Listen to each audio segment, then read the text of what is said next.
Shalom Obracha, que le bon Dieu vous protège, vous donne la santé, la joie, la prospérité. Amen, Kénérason.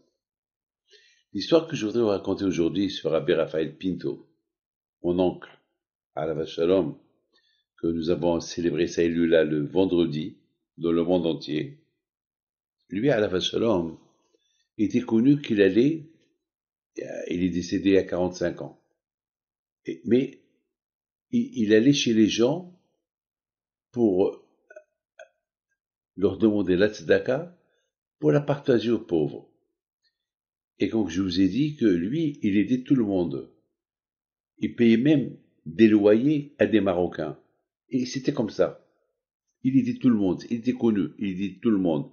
Et le Shabbat, il ramassait beaucoup. Il prenait avec lui des Marocains qui aiment la dafina. Il les prenait chez les Juifs pour qu'ils mangent la dafina. C'était comme ça. C'était toute sa vie, c'était comme ça. Alors, tout le monde le connaissait. Même les Marocains lui donnaient de l'argent. Parce qu'il savait que, pas que les Juifs, il savait que c'était un monsieur saint, il bénissait les gens, et ses brachot et montaient chez Hachem. Alors, il s'est passé, alors d'ailleurs, mon fils, Rabbi Raphaël Pinto, Shalita, il est nommé sur lui.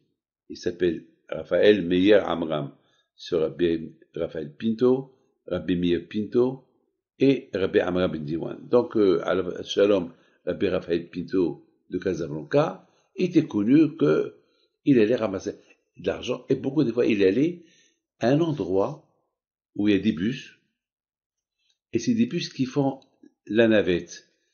Casablanca, Essaouira, Agadir, Tiznit. Et à cette époque, il y avait des juifs de partout. Il y avait des juifs encore à Essaouira, il y avait encore des juifs à Tiznit et à Agadir, bien sûr à Casablanca. Il y avait peut-être 40 000 juifs à Casablanca à cette époque. Donc, il va à un bus, le bus de Eitmzal. Cette histoire-là, c'est Henri Mouyal qui me l'a raconté.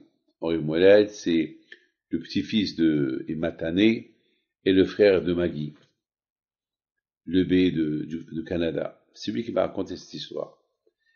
Et puis voilà, il va à la station de bus de Eitmzal et rentre pour ramasser de l'argent. Ce jour-là, le fils du patron, il a acheté une belle voiture sport. Très belle voiture sport. Et puis voilà, il voit Rabbi Raphaël Pinto qui ramasse l'argent dans le bus. Il s'est énervé, il monte dans le bus et lui dit « Jamais tu approches les bus.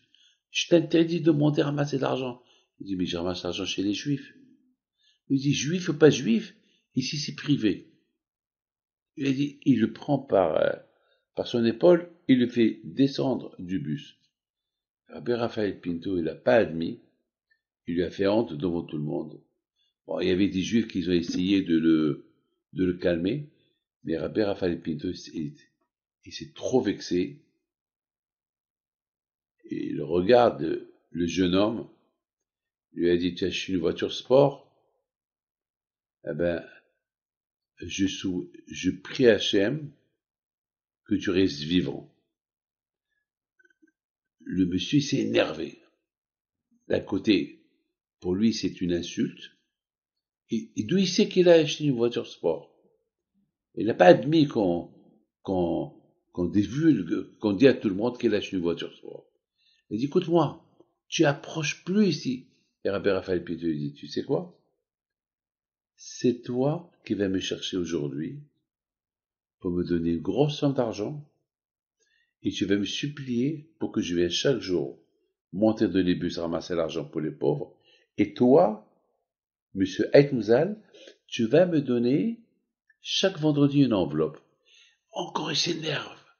Monsieur Eitmzal s'énerve. Il dit, va-t'en d'ici, je veux pas te voir. L'histoire islamique.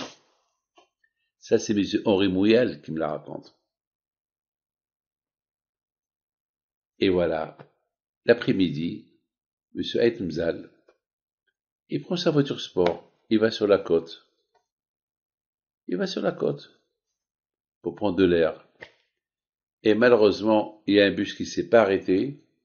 Il a continué Et la voiture de M. Eitmzal, elle est rentrée sous le camion. À Mishmor, elle est devenue carcasse. Tout le monde a cru que ceux qui sont à l'intérieur, ils sont morts. Il y avait un monde fou. Ils étaient obligés d'apporter des grues pour lever le bus, le camion, et faire sortir les morts, la voiture et les morts qu'il y avait dedans. Monsieur Eitmzal, il était sous le camion, comme ça lui raconte. Il pensait à Rabbi Raphaël Pinto. Ce monsieur, c'est un saint. Je lui ai fait honte. Et il a commencé à prier. Vous savez que les Marocains, ils sont croyants, ils croient en Dieu. Il a commencé à crier, si, Inch'Allah, je sors de la voiture, si je meurs pas, si je reste vivant, je vais l'inviter à venir chaque jour ramasser de l'argent du bus et je donnerai chaque vendredi une somme d'argent et je lui demanderai pardon. Grâce à Dieu, tout s'est bien passé. Il arrive au bureau. Il appelle M. Henri Mouyal. Monsieur Henri, trouve-moi ce juif avec la casquette. Il lui raconte toute l'histoire. Oh là là là, qu'est-ce que tu as fait? Tu as eu affaire avec le fils de Rabbi Haïm Pinto. Oui, ce qu'il m'a dit, c'est arrivé, mais grâce à Dieu, je suis vivant. Bien sûr qu'ils ont cherché Rabbi Raphaël Pinto. Ils l'ont trouvé. Et il est venu au bureau de M. Eitmzal. Dès que M. Eitmzal l'a vu, il s'est levé devant lui. Il lui a dit pardon. Il lui a dit voilà l'enveloppe. Les bus, ils sont à toi. Viens quand tu veux. Fais ce que tu veux. Tu peux voyager là où tu veux. Et chaque vendredi, il y a une enveloppe pour toi. Tu la trouveras au bureau. Qu'est-ce que vous pensez de cette histoire? Pour vous dire qu'il y a 45 ans, il y avait des gens qui étaient prophètes, qui voyaient tout, et Dieu est avec eux. Hein? Et que son zéro, il soit avec vous, Amen, que Dieu vous protège.